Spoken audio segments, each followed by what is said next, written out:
What's up guys, it's StarFlorge here, and today I have a two-handed Templar build. Let's get into it. As you can see, I've gone pretty much full out into Templar apart from the last sacrifice, and also this is for solo. And a lot of people say why, like in the last video I did, why they didn't like to take Horn of Valor or things like Warcry is either one, they're not a tank, or two, they'd rather just put it on one of their other warriors. Now I'm saying this is for solo. If I was going in a party, odds are, I would only have one warrior with Horn of Valor and obviously my tank with Warcry, so I could fit two extra abilities in, which would probably be more down the two-handed tree, because I do really like Pommel Strike, especially with the Lightning Jab upgrade. But this is a solo build, and this is what it is. We're going down on the left for Spell Purge, which means through faith and will you dispel all hostile magic from the area around you, which is an area of 5 meters, cooldown of 24 seconds, and a cost of 35 stamina. And the main reason this is so good is because of the detonator that I'll come to later. But we want to put the upgrade Spell Shatter, which means it will now deal massive damage, area damage, when you dispel barriers or any other beneficial effects on enemies, and this works incredibly well with the detonator ability. Now we don't particularly want the second upgrade. All of your Templar abilities now affect magic using enemies as well as demons, so basically it just means you could dispel anything. But anyway, we're going down to Champions of the Just, which means you deal 10% bonus damage against demons. Now we're going to go down to Blessed Blades, which means you rally all of your nearby allies to fight with you with greater strength, especially when facing demons. Now there's a 15% damage bonus. Now that's not against demons solely, it is also to everything. Because as you can see, it says with greater strength, but then especially when facing demons. So I find that this damage bonus works even when you're not fighting demons, and I'm guessing that it's kind of, say, like doubled when facing demons. I'm not too sure exactly how it works, but I've just found that when I'm in combat, it does seem to apply 50 damage bonus. And we are going up here, which means attacking enemies while you're affected by Blessed Blades reduce the cooldown of Spell Purge and Wrath of Heaven, which is the combo which we want, and with a 24-second cooldown time on both of them, it's very nice. And obviously a duration of 24 seconds. It's incredible. Now we're going down to Maker's Will, which means your party's attacks have a chance to weaken their targets, which is very nice, especially if you have a Rift Mage, because obviously you get all of the weakened bonuses, but it is a 5% chance for 6 seconds. Now we're going down to There Is No Darkness, which means your faith is your protection against the elements, and not for you alone. So I had to get that point to say that it's for the entire party, and you gain damage resistance to fire, ice, electric, and spirit damage, which is incredible. Really nice. Now we're going to Wrath of Heaven, which you summon this blinding pillar of light that stuns enemies nearby and damages demons. Now it does 700% weapon damage, area of effect of 4 meters, stun duration of 6 seconds, cooldown time of 24 seconds, a high cost of 65, but it's fine because Spell Purge only costs 35. Now we're going to the Embrace Light, which means it does even more damage to demons and leaves enemies stunned longer. You can take the upgrade You Are Healed for each enemy you strike. This is a very, very viable upgrade. It's just I prefer the extra stun duration, but it's completely up to you. This is kind of one of the upgrades where I think it's kind of a mixed match between what you're going for. It's just based on your play style, so pick whichever one you want in that situation. Now we're going down to two-handed, where we're literally just taking Mighty Blow and Block and Slash. Now the reason I don't actually have Block and Slash on here is because you don't need Wrath of Heaven when you're going against something that can't be stunned and isn't a demon, because it's basically pointless. So Block and Slash is one of those things that you'll probably take when you're going against, say, a dragon, because it's just so much better.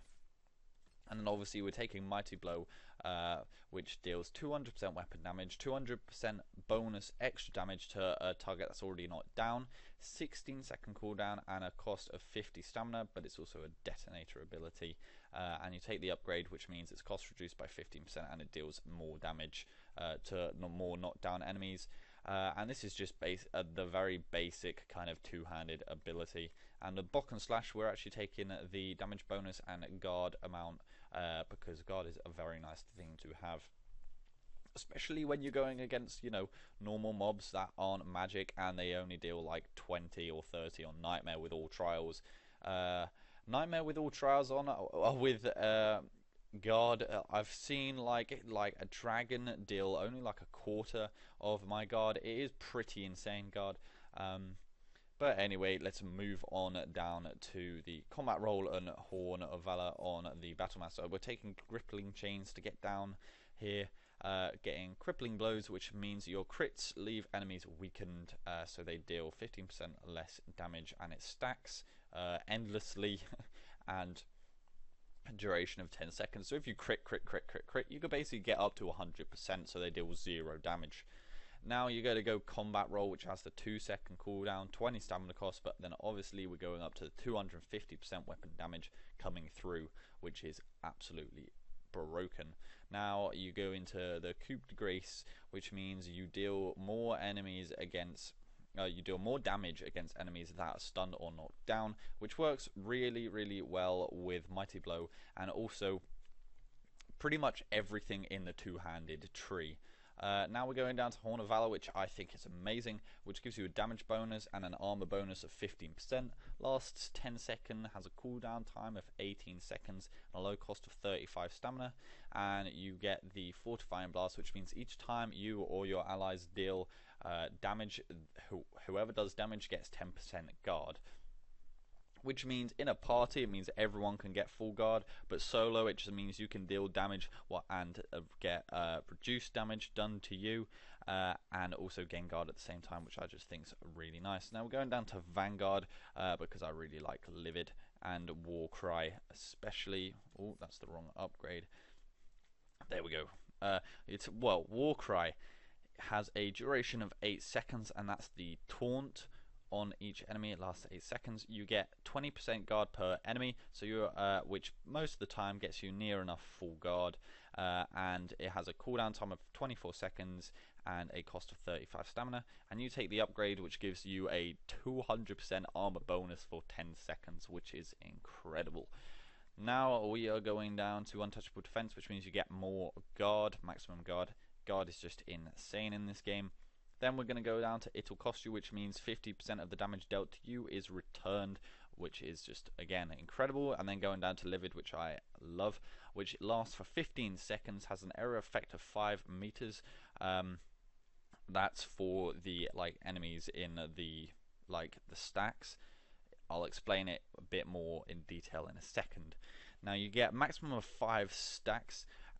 So both damage reduction and damage bonus can both go up to 50. Now the damage reduction is 10% per enemy within the 5-meter radius, and then the damage bonus increase is 10% per enemy hit. So you need to hit enemies 5 times and you'll get up to the 50. Has a cooldown time of 32 seconds, but we take the Endless Strength upgrade, which basically means if you have enough damage you can keep it up constantly as the duration resets completely, just back up to 15 seconds no matter where you are on that duration. And that is the build. It's a very nice build when used properly. Obviously I've got the 4 abilities from my last video, which I've explained a lot in detail what these are all about, but you basically want to use Horn of Valor, Livid and Warcry all together to basically allow you to deal a lot of damage, take very little damage, and gain guard at the same time. And obviously combat roll is just OP. Now you want to, when you can, wait for 100 stamina, mainly probably after you've used these spells, or even to initiate. You want to use Wrath of Heaven, then Spell Purge for this incredible damage spike. It is insane. Mighty Blow is going to be a filler, and then Blessed Blaze is just going to be a buff for when you think you want it. So let's go and get into 2 combat scenarios to show off this build. So guys, this is the combat which we're doing on Nightmare and all trials. I'll just show you that Nightmare and then all of the trials, which is going to make this absolutely insane, especially with the fact that this fight, we've got an elite up here, and I believe, yeah, just the one elite, which is still quite hard and deals a ton of damage. Now, I just want to give a quick tip, because I will be doing commentary over this because I want to kind of focus massively, but you probably want to try and keep 100% uptime on your guard as much as possible. I'm going to try and line of sight the archer, bring him close, get a big combo off.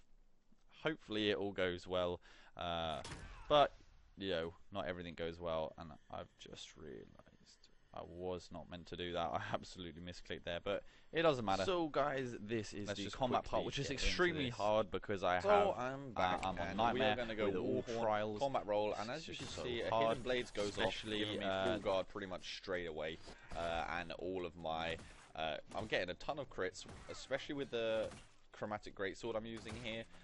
You can see all of the elemental effects going off, dealing insane amount of damage, and combat roll just absolutely wrecking. Now in a bit I do some more insane damage with combat roll, also spell purging this big guy to the right that just wanted to stand there and look buff. But here's a big combat roll hit there, and in a bit I spell purge his shield, his guard, which is very nice to do.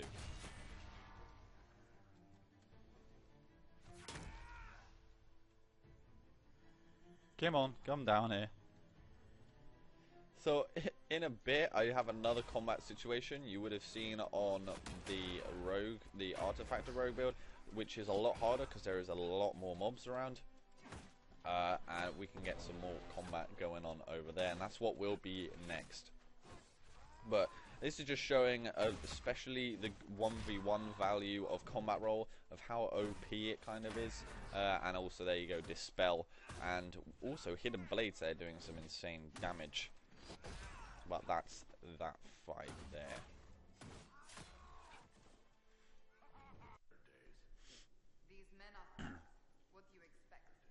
So here is the second part, which is the place you would have known from my artifact rogue build, where there is a lot more enemies, and I was just checking that window to see how close they were, because I think I'll be able to do something a bit sneaky.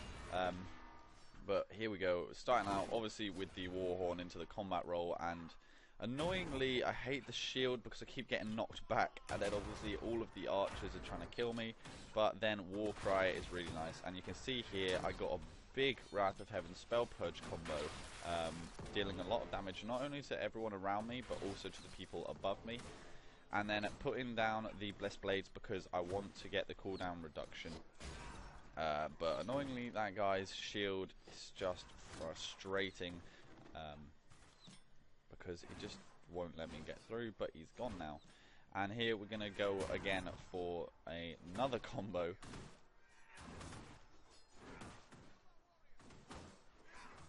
In a second, where is it? There, here we go.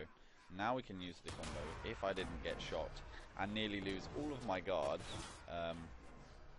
But there you go, for a massive combo. Get the Warhorn up so then I can roll out, deal a ton of damage to pretty much everyone. Get Livid up also to reduce damage taken, and then Blessed Blades again to start reducing the cooldown of the Wrath of Blades combo, which I think I might be able to use in a second.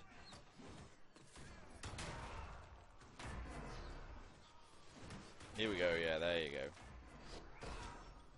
That's some insane damage. I saw one of the, they were all doing around 12, 13k, but with the Chromatic Greatsword, it actually hit another, so it went to around 20 something k.